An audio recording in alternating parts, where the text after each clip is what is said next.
Good morning friends. તમે same 4માંથી same 5માં આવી ચૂક્યા છો. તમારી ફૂલ સેમ 5માં 7 સબ્જેક્ટ આવે છે. એક છે પોસ્ટ અકાઉન્ટિંગ, બીજું છે મેનેજમેન્ટ અકાઉન્ટિંગ, ત્રીજા નંબરમાં છે સ્ટેટિસ્ટિક, ચોથા નંબરમાં છે માર્કેટિંગ મેનેજમેન્ટ ઇન પ્રેક્ટિસ અને પાંચમા નંબરમાં છે ઇન્ટરનેશનલ ઇકોનોમિક્સ, છઠ્ઠા નંબરમાં છે બિઝનેસ લો. આ સબ્જેક્ટ તમારા માટે નવો છે. તમે સેમ 4 અને 5 તમે સેમ 3 અને 4માં તમે ટેક્સેશન ભણેલા છો. એની જગ્યાએ તમારે અત્યારે સેમ 5 અને 6માં નવો સબ્જેક્ટ યાની કે વેપારિક કાયદો હશે. વેપારિક કાયદો કોને કહેવાય એ બધું આપણે પાછળ સમજીએ. અને 7મા નંબરનો સબ્જેક્ટ છે કોમર્શિયલ કોમ્યુનિકેશન યાની કે સીસી. તમારે કુલ 7 સબ્જેક્ટ આવે છે. બિઝનેસ લોનો કોર્સ નંબર છે સીસી 305 યાની કે પેપર નંબર 305 છે. યુનિટ 1 પહેલું ચેપ્ટર છે ભારતીય કરાર ધારો 1872 યાની કે ઇન્ડિયન કોન્ટ્રાક્ટ એક્ટ 1872. સેકન્ડ નંબરનું ચેપ્ટર છે ભારતીય કરાર ધારો 1872 યાની કે ઇન્ડિયન કોન્ટ્રાક્ટ એક્ટ 1872. આ બંને ચેપ્ટરના નામ સેમ છે પણ અંદર ઇન્ટ્રોડક્શનથી માંડીને બધું અલગ અલગ આવશે. યુનિટ નંબર 3 છે માલ વેચાણ ધારો 1930 યાની કે સેલ્સ ઓફ ગુડ્સ એક્ટ 1930. ચોથા નંબરનું ચેપ્ટર છે ઉપભોક્તા સંરક્ષણ ધારો 1986 યાની કે કન્ઝ્યુમર પ્રોટેક્શન એક્ટ 1876. હવે આપણે જોઈએ કે બિઝનેસ લોમાં કેટલા ચેપ્ટર આવે છે અને કયા કયા છે. ફર્સ્ટ નંબરનું ચેપ્ટર છે ઇન્ડિયન કોન્ટ્રાક્ટ એક્ટ 1872. એમાં ફર્સ્ટ ચેપ્ટર છે introduction to the law of contract યાની કે લો ઓફ કોન્ટ્રાક્ટનું ઇન્ટ્રોડક્શન આપેલું છે. સેકન્ડ નંબરનું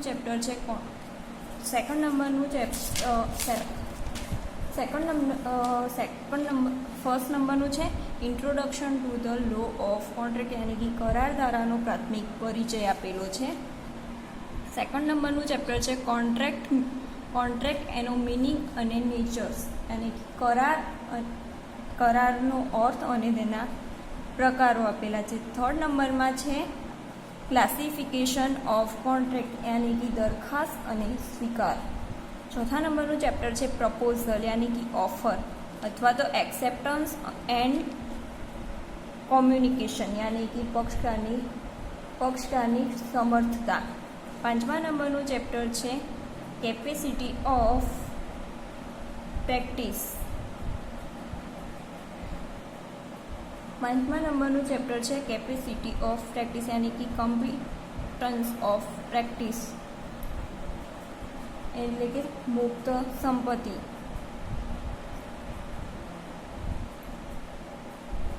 છઠ્ઠા નંબરનું છે ફ્રી કન્સેન્ટ.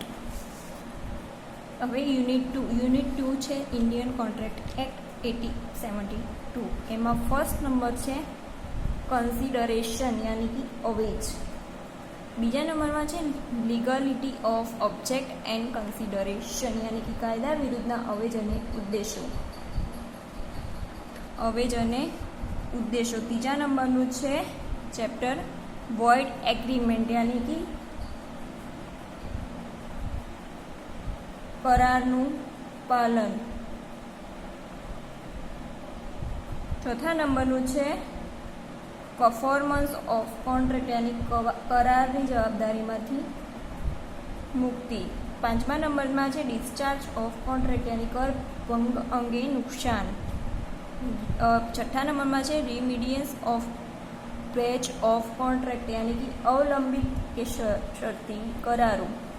સાતમા નંબરમાં છે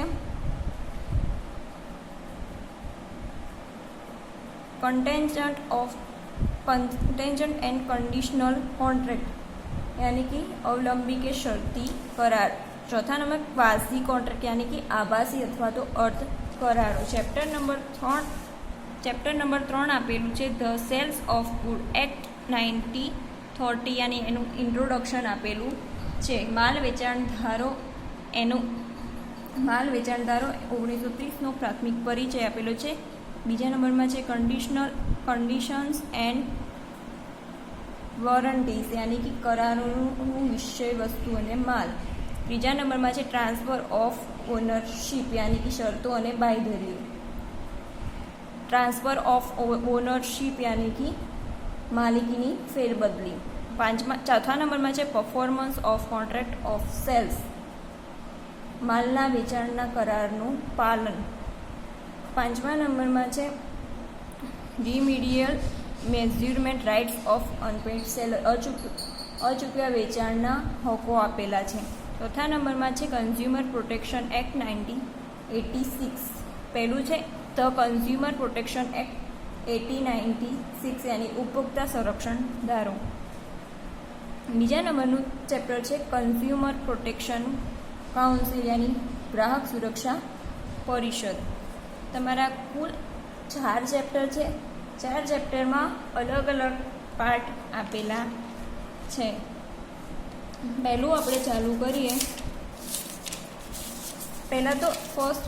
પહેલાં એ જાણી લઈએ કે વેપારી કાયદો એટલે શું. વેપારી કાયદો એટલે શું? જે કાયદો વેપાર કરતી વ્યક્તિઓના વેપારી માલ મિલકતને લગતા વેપારી વ્યવહારોમાંથી ઉદ્ભવતા હક અને ફરજો સાથે સંબંધ ધરાવે છે. કાયદાની એવી શાખા કે જેને આપણે વેપારી કાયદો કહી શકીએ.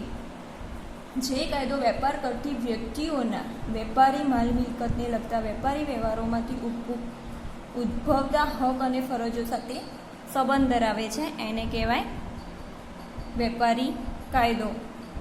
પહેલું ચેપ્ટર છે આપણું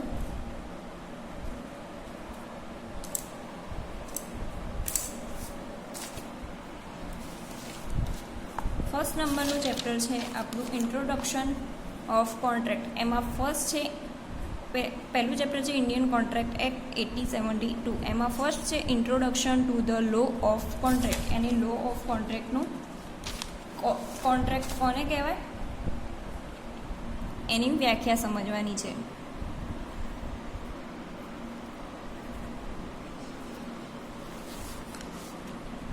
In the present economy, it is essential for everyone now the basic principle of law of his own country.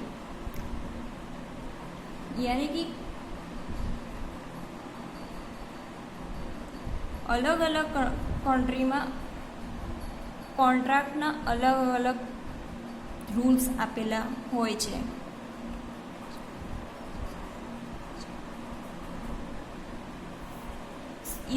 Especially those branches of law which apply to him in day-to-day transaction.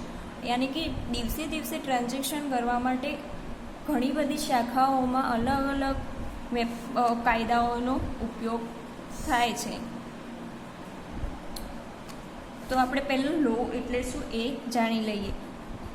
Rules of conduct enforced by the state to maintain peace and order in the society are called law. यानी कि rules of contract enforced by the state to maintain peace and order in the society are called law. यानी कि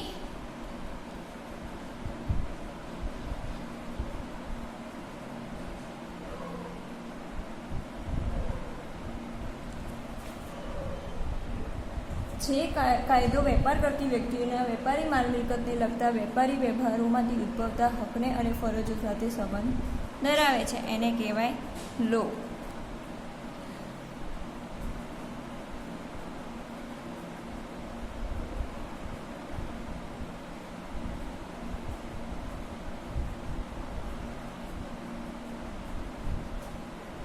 લો It is said in law that ignorance of law is not no excuse. यानी कि લો કોઈ excuse સાંભળવા માગતું નથી.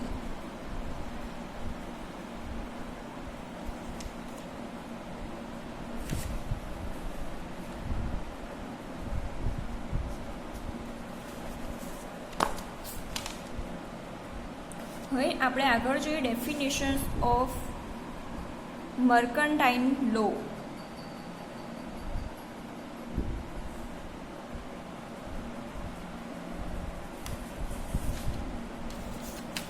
વેપારી કાયદો એટલે શું?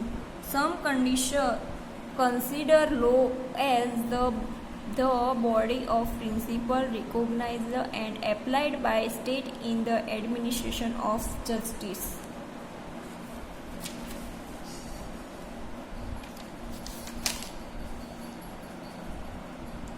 According to Holland law is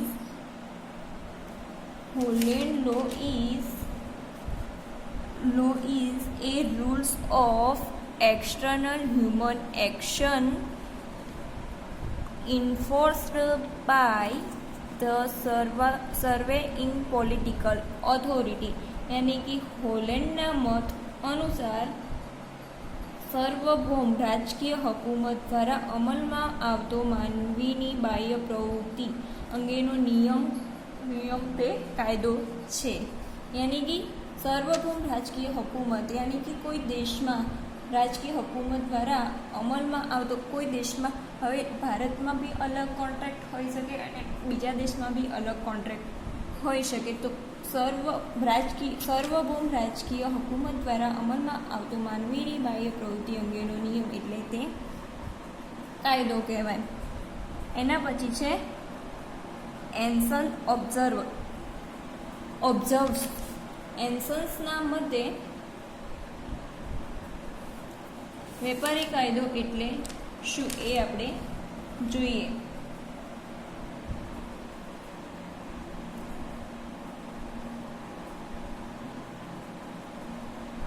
The object of law is order and the result of order is the mean are enabled to look ahead with some sort of security as to the future. Although human action cannot be reduced to the uniformities of nature, men have yet endeavours to respond by law something approach to this uniformity.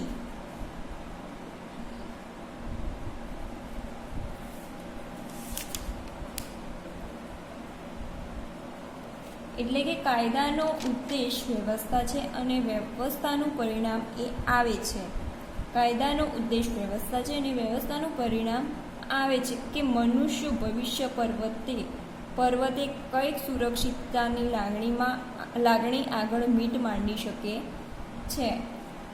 એટલે કે કાયદાનો ઉદ્દેશ વ્યવસ્થા છે અને વ્યવસ્થાનું પરિણામ આવે જ છે, ભવિષ્યમાં આવે જ છે એમ કહી શકાય. મનુષ્યો ભવિષ્ય પર્વતે કંઈક સુરક્ષિતતાની લાગણી આગળ મીટ માંડી શકે છે.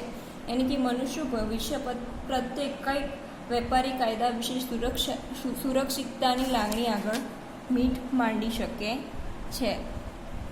सो फ्रेंड आज पूरतुं आटलुं ज. हवे आपणे आगळ नेक्स्ट लेक्चर में डेफिनेशन्स ऑफ मर्चेंटाइन लॉ यानी कि लॉनी अलग अलग व्याख्याओ आपेली छे ए आपणे जोईशुं. आजे आपणे एन्सन्सना मते अने होलेन्डना मंतव्य अनुसार વેપારી કાયદો એટલે શું એની વાત કરી. હવે આપણે કાલે આગળ વેપારી કાયદો એટલે શું એ જાણીશું. અને તમને આમાં કંઈ ખબર ના પડી હોય તો મને પર્સનલી કોન્ટેક્ટ કરવા વિનંતી.